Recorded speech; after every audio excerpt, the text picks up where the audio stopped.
Hello friends, नमस्ते।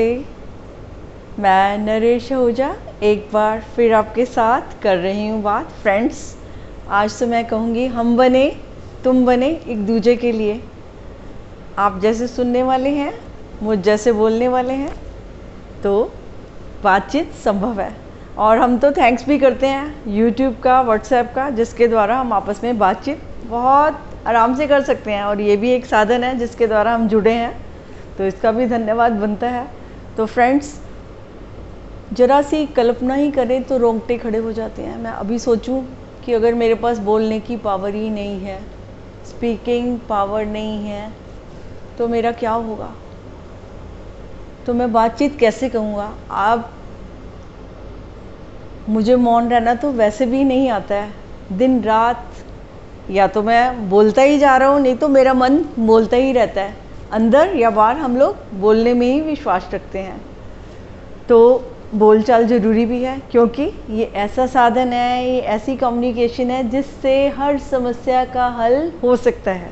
दिल दिल से जुड़ सकते हैं, झगड़े बातचीत द्वारा सुलझाए जा सकते हैं। ऐसा कौन सा काम है जो बातचीत द्वारा संभव नहीं है? हर कार्य संभव हो सकता है, प्रोवाइडेड इस पावर का, जैसे कि मैं हमेशा ही कहती हूँ, कोई भी पावर है वो न्यूट्रल होती है, लेकिन उसको यूज़ करना सिर्फ हमारे हाथ में होता है।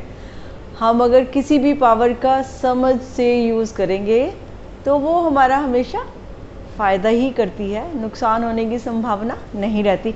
अब बातचीत को मैं तो ऐसा सोचती हूँ कि ये एक सुंदर सुंदर गुलाब का पौधा है। यानी बातचीत द्वारा हम किसी का दिल खुश कर सकते हैं, किसी के दिल से जुड़ सकते हैं।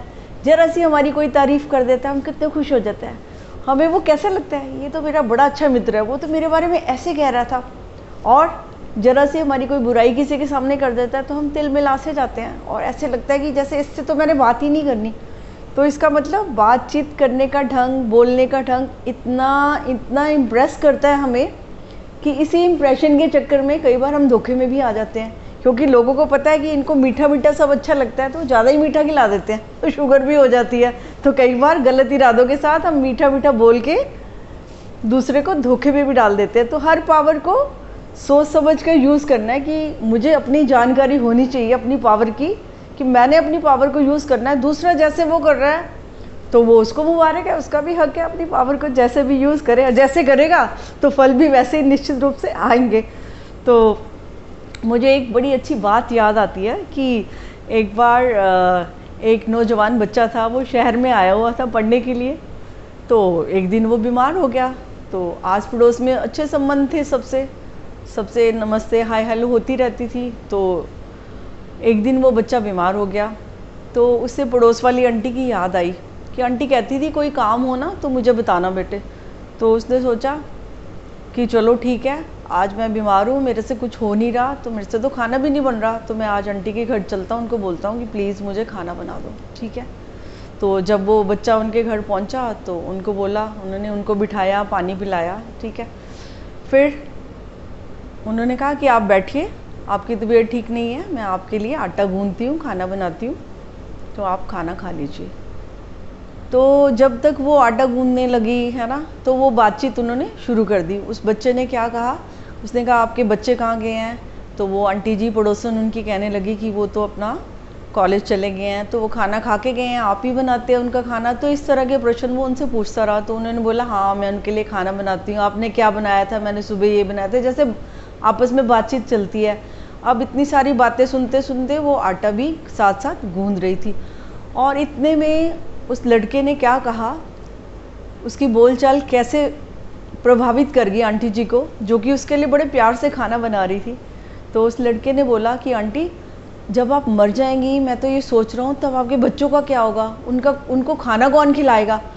आंटी जी को तो इतना गुस्सा आया, उसने आटे की परात उठाई, आटा उठाया और उसके मुंह पे दे मारा। कहते गेट आउट, मेरे घर से बाहर निकल जा, एकदम से चला जाए यहाँ से। तो खाना बनाना तो रह ही गया बीच में और उसको जाना भी पड़ा। जब वो घर से बाहर निकला तो उसका ये हुलिया देख के उसके फ्रेंड्स आ रहे थे। तो उन्होंने कहा यार ये क्या हुआ? तो उसने क्या बोला, कहते ये मेरी जुबान का रस है। यानी कि अगर उसने अपनी जुबान ज़्यादा ना चलाई होती, ज़्यादा नहीं बोला होता, ढंग से बात की होती, तो आंटी जी नाराज़ नहीं होती, तो उसको अच्छा सा खाना भी मिल रहा था। तो ये जो हमारी स्पीकिंग पावर है, इसका भी हम बहुत मिसयूज़ करते हैं। इसको यूज़ कर सकते थे, फूल खिला सकते थे, किसी को खुशी दे सकते थे अच्छा बोल के, लेकिन हमने तो जैसे एक प्रण लिया हुआ है कि कोई आएगा तो जब तक हम किसी को ना कुछ कह ना देंगे ना, उसका मन ख़राब ना कर देंगे, तो हमारी ईगो जो है सेटिस्फाइड नहीं होती। तो हम कुछ ना कुछ ऐसा इंतज़ाम करते रहते हैं, कुछ ना कुछ, वो कहते हैं ना, बांध चलाते रहते हैं। और आपने सुना हुआ है ना कि वाणी के जो बांध छोड़े हुए होते हैं, जो हथियार होते हैं, इनके जो घाव होते हैं वो बहुत गहरे तक जाते हैं, कई कई सालों तक वो हमें चुभते रहते हैं।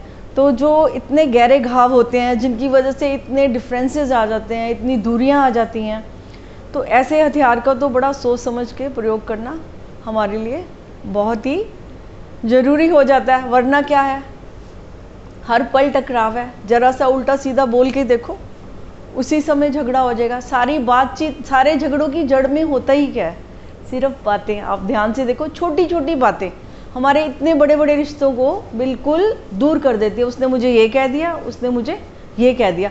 हम अपनी बातचीत को ऊपर रखना चाहते हैं, बंदे को चाहे हम हार जाते हैं, हमारा रिलेशन चाहे ख़राब हो जाए, लेकिन हमारी बात, मेरी बात, उसने मुझे ये कह दिया, उसको हम बिल्कुल भूलना नहीं चाहते। उस बात के पीछे हम इतना पड़ जाते हैं कि बाकी चाहे कुछ भी छूट जाए, हमें उसका एहसास भी नहीं रहता। अभी छोटी सी बात है, आप सब्जी लेते हैं, है ना, तो क्या करते हैं, जरा सा वो नाप तोल गलत कर देना, आप कहेंगे आपने सब्जी देखो कितनी कम तोली है, भैया आपका नाप ठीक नहीं है।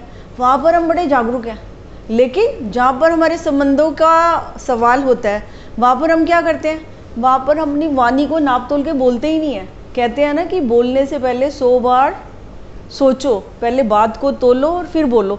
उस तोल में हमें कोई ऑब्जेक्शन नहीं है, उसमें जो भी आए बोल दो, देखी जाएगी क्या होगा। जब आपने ना समझी से कोई तीर छोड़ा है, तो आपको तो पता नहीं आगे से कौन सा तीर आने वाला है। आपने एक बात कही है, आगे से 10 बातें भी आ सकती हैं, और फिर 10 का रिएक्शन, और एक्शन रिएक्शन का नतीजा क्या है, अलगाव, दूरी। ये सब हमारे जीवन में बातचीत के द्वारा ही आता है। और फिर बातचीत का ढंग तो देखो, हम कितने चतुर हैं ना, कैसे करते हैं हम। किसी की प्रशंसा करनी हो, कुछ अच्छा दिख रहा हो, तो हम ना अपनी नज़र ही चुरा देते हैं कि जैसे हमने देखा ही नहीं, क्योंकि 2 बोल मीठे बोलने पड़ेंगे। किसी की प्रशंसा करने में बहुत कंजूस है, बहुत ज़्यादा, हमारा मुंह नहीं खुलता। और अभी किसी की निंदा चल रही हो और झट से उसमें शामिल हो जाए, हाँ उसने, वो तो है ही ऐसा जी, तो उस समय हमारी जुबान बस ऐसे चलने लगती है, बस पूछो ना, जैसे कि हमें कोई अवार्ड मिलना है। और अगर किसी की प्रशंसा करना हो तो उसमें भी गलतियाँ निकाल देंगे, ताकि उसके लिए 2 शब्द हमें मीठे बोलने न पड़े। इतने हम मतलब इस पावर का इतना मिसयूज़ ही करते हैं, मैं तो यही कहूँगी। क्योंकि जो पावर हमारे रिश्तों को सुंदर बना सकती थी, हमें एक दूसरे से जोड़ सकती है, हमारे दिल में ला सकती है, हमारे एक दूसरे को प्यार और खुशियाँ देने में सक्षम है जो पावर, तो उसका इस तरह से प्रयोग करना, उससे टेंशन क्रिएट करना, तो क्या कर रहे हैं, उससे हमारी एनर्जी भी तो डिप्लीट हो जाएगी। जब हमें कोई बातचीत के द्वारा गुस्सा आएगा, जलसी होगी, सारे नेगेटिव इमोशंस आ जाएंगे, तो क्या होगा, उस समय मेरी पावर्स क्या होंगी, सारी डिप्लीट हो जाएगी। तो मैं अपनी ऊर्जा को क्या कर रहा हूँ, खो रहा हूँ। जिस ऊर्जा से मैं किसी को खुश कर सकता था, खुद भी खुश रह सकता था, मैंने उसका कैसे किया, मैंने उसका मिसयूज़ किया है, उसका मैंने राइट यूज़ नहीं किया है। अगर मैं राइट यूज़ करता तो कोई प्रॉब्लम हो ही नहीं सकती थी। तो इस तरह से अगर हम इस स्पीकिंग पावर को ध्यान से प्रयोग करेंगे, तो इसके इतने फ़ायदे हैं कि हमारे जीवन में फूल ही फूल होंगे, खुशियाँ ही खुशियाँ होंगी, सब मिलने को हमें आतुर होंगे कि हमें तो उनसे मिलना है। क्योंकि जो अच्छा बोलता है, अच्छा बोलना अब ये नहीं है कि अच्छा सिर्फ मुंह से ही बोलना है, अंदर से भी हमें अच्छा ही सोचना चाहिए। और मैं बताऊँ आपको कि गलत बोलता कौन है, कौन बोलता है, जिसके अंदर गलत भरा होता है, जिसके दिमाग में नेगेटिव थॉट्स होते हैं, तो वो उसकी ज़ुबान पर ऑटोमेटिकली वन डे आ ही जाते हैं, वो लाने नहीं पड़ते। क्योंकि अंदर तो जो चीज़ जल रही है, तो धुआं तो एक दिन बाहर आएगा ना, कितना उसको रोक लोगे। तो जितने मर्जी आप ड्रामे करो, फिर भी आपकी जो खुंदक है, जो जलन है ना, वो आपकी भाषा के द्वारा बाहर प्रकट हो ही जाती है। तो इसलिए बहुत ज़रूरी है कि, और आपने सुना भी है ना, क्या कहते हैं, साइलेंस इज़ गोल्ड, यानी मौन सर्वोत्तम है। लेकिन हमें तो इसकी पावर का पता ही नहीं है। मौन सर्वोत्तम क्यों है? क्योंकि जो पावर हमारे बोलने में वेस्ट हो रही है, जिस पावर के द्वारा हम रिलेशनशिप खराब कर रहे हैं, दुख झेल रहे हैं, एक दूसरे से दूर हो रहे हैं, तो उस पावर का क्या कर रहे हैं हम? उससे अपनी एनर्जी डिप्लीट कर रहे हैं, उससे कितने नेगेटिव इमोशंस क्रिएट कर रहे हैं। तो बहुत ज़रूरी है कि मौन में जाना। मौन में इसलिए मेडिटेशन में क्या होती है, मौन में जाएंगे यानी विचारों को शांत करना है। ये नहीं कि मुंह को बंद कर लिया, ऐसे नहीं है। जब विचार शांत होंगे ना तो हमारी भाषा भी शांति वाली होगी, प्यार वाली होगी, तो उसमें इतनी तलख नहीं होगी, उसमें इतना गुस्सा नहीं होगा। और बातचीत के द्वारा आप कभी भी, आपका अनुभव है, ये तो रोज़ की बात है कि बातचीत के द्वारा ही हमारे में नेगेटिव इमोशंस क्रिएट होते हैं। हम गुस्से में आ जाते हैं, हम झगड़ा करते हैं, हम गाली गलौज पे आ जाते हैं। तो ये सब क्या है? स्पीकिंग पावर का मिसयूज़ करते हैं हम। तो कोशिश करें इस पावर का यूज़ अपने लिए भी इस तरह से करें कि हितकारी हो, और दूसरे के लिए भी ऐसे शब्द हो, ऐसी वाणी हो कि उनका मन भी शांत रहे और उनको भी हमारी वाणी से कोई ऑब्जेक्शन ना हो। तो इस पावर को सोच समझ कर यूज़ करेंगे तो सारे समाज में भी शांति छाएगी। मेरे बोल अच्छे होंगे, दूसरे के भी बोल अच्छे होंगे, मिलना जुलना अच्छा होगा, और मन भी अगर अच्छा होगा, मन में भी सब कुछ अच्छा है, तो एक जीवन में सुंदरता अपने आप ही आ जाएगी।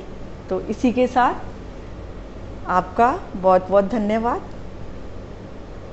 फिर मिलेंगे next time. Thank you very much.